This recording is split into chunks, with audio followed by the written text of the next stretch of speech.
शायद खामोशी से काम ना चले।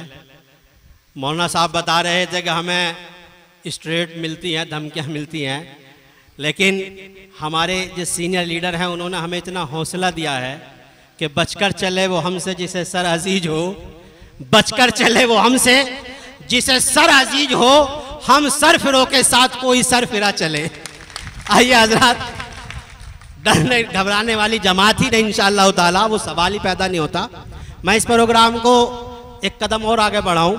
ललियाना से तशरीफ़ लाए एक वरिष्ठ लीडर हमारे जनाब नन्हे भाई, और बहुत जी उससे पहले एक छोटा सा आपके सामने जो हमारे मेहमान आए हैं उनको मुबारकबाद पेश करने के लिए मैं मौलाना आदिल कासमी साहब से गुजारिश करूंगा कि वो जो तोहफा है वो कर दे, उसके बाद प्रोग्राम चलता रहेगा। मौलाना आदिल साहब और विधान हमारे मेरठ के कप्तान मेरे बेहद अजीज़ जनाब फ़हीम रज़ा एडवोकेट साहब, दोनों अजीम शख्सियत हमारे मेहमान खुसूसी को गिफ्ट और नजराना पेश करें, और मीडिया के लोग भी इस चीज़ को देखें और जो हमारे साथी हैं वो भी इसे कैप्चर करें ताकि इस प्रोग्राम में एक जान डले, एक हौसला मिले।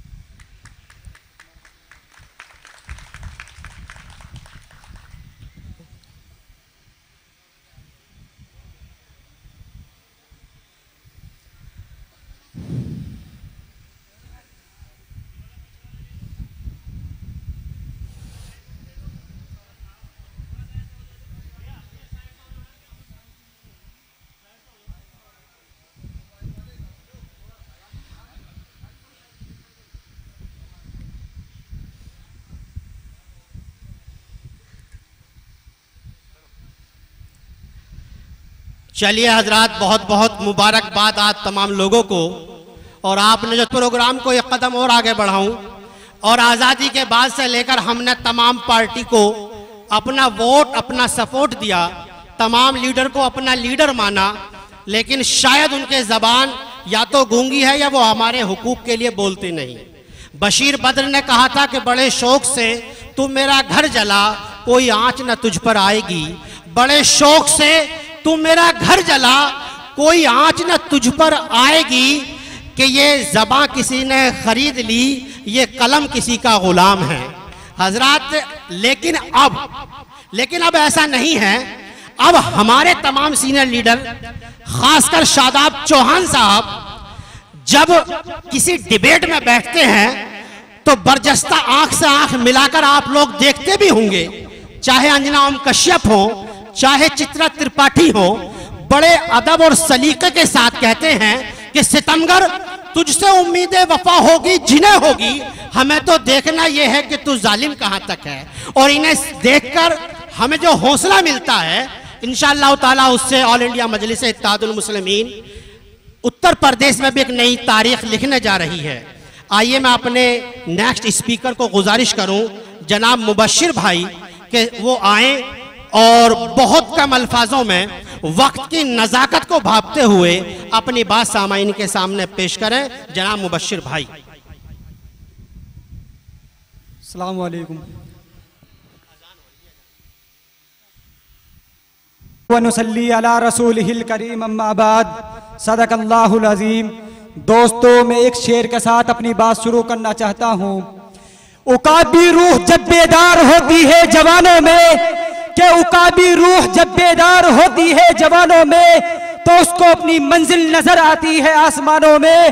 दोस्तों, आज तक हमारी आवाज किसी ने भी नहीं उठाई, चाहे संसद के अंदर हो, संसद से लेके सड़क तक अगर कोई हमारी आवाज उठाता है तो उसका नाम बैरिस्टर असदुद्दीन ओवैसी है। तो दोस्तों, हमारी वोट का हकदार भी वही है जो हमारे लिए गालियां भी खाता हो। दोस्तों, जिस कौम का कोई बल नहीं उसका कोई दल नहीं, और जिस कौम का कोई दल नहीं उस कौम का मसले का कोई हल नहीं। दोस्तों, तुम्हारी वोट का हकदार सिर्फ और सिर्फ अगर कोई है तो बैरिस्टर असदुद्दीन ओवैसी साहब है। आप ये न देखना कि प्रत्याशी कौन है, क्योंकि वो जो वोट बैंक जुड़ेगा वो वोट बैंक सिर्फ बैरिस्टर असदुद्दीन ओवैसी साहब के नाम पर जुड़ेगा। तो दोस्तों मैं समय कम है, अपनी बात एक शेर के साथ खत्म करना चाहता हूँ। दोस्तों मैं इन शेरों के अंदर अपनी बात पूरी मुकम्मल कर रहा हूँ कि इंसानों समझ जाओ, समझ जाने का वक्त आया, कि इंसानों समझ जाओ, समझ जाने का वक्त आया। बहुत सोए हुए हो तुम, अब होश आने का वक्त आया। और हुकूमत को बनाने में तुम अपनी अहमियत समझो कि ना अब फिर गुलामी में उलझ जाने का वक्त आया। तब बस सूरज चलो और आसमां से बिजलियां छुई लो, जुल्म के आशियानों पे अब बिजली बरसाने का वक्त आया। वाखिरु दावाना अनिल हम्दुलिल्लाहि रब्बिल